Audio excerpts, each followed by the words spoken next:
It's never a waste of time to make time for the truth. A moment spent listening and paying attention to the truth can change your life. So let's take a moment for the truth.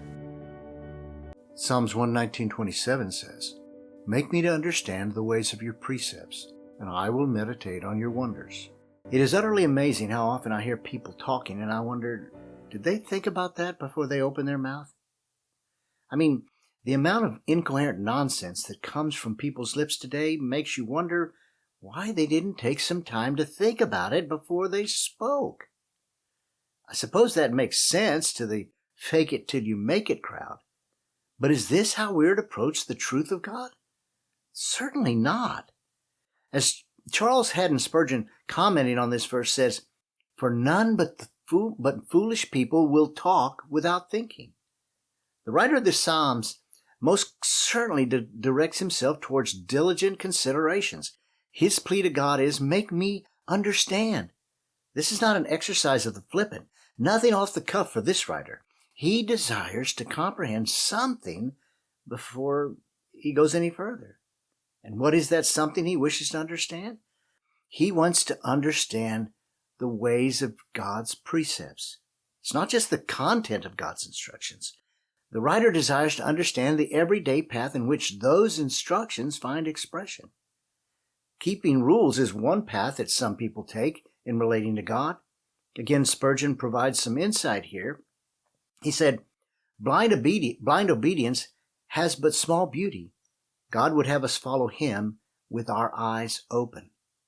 In the verse before, the writer had asked, "Teach me your statutes." Here he wants to understand the ways of them, because in comprehending them more, he will come to know the one who gave them.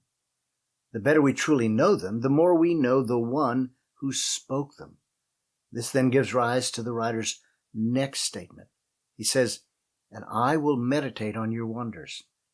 What begins as a desire moves into pondering the Lord God. The wonders of God extend beyond the works of his hands.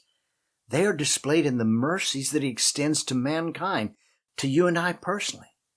The psalmist says it so well in Psalm 40, verse 5. It says, "Many, Lord my God, are the wonders which you have done, and your thoughts towards us, there is no one to compare with you. If I would declare and speak of them, they would be too numerous to count." We cannot and will not exhaust the wonders of God. Our world not only starves for clarity in thought, it hungers for the true source of wonder. Too long have so many filled their hearts and minds with cheap entertainment and are left empty and wanting and needing more. And yet, if anyone would only take the time to request from God understanding of the ways of God, that journey will lead them to the God of wonders. The wonder that we had lost as children is lost in empty searches. It can be found again in the God of wonders. It's something to consider.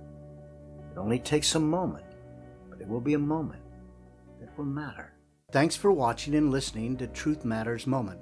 Also, don't forget to look for our weekly podcast called Truth Matters. It comes out every Wednesday. Catch you later.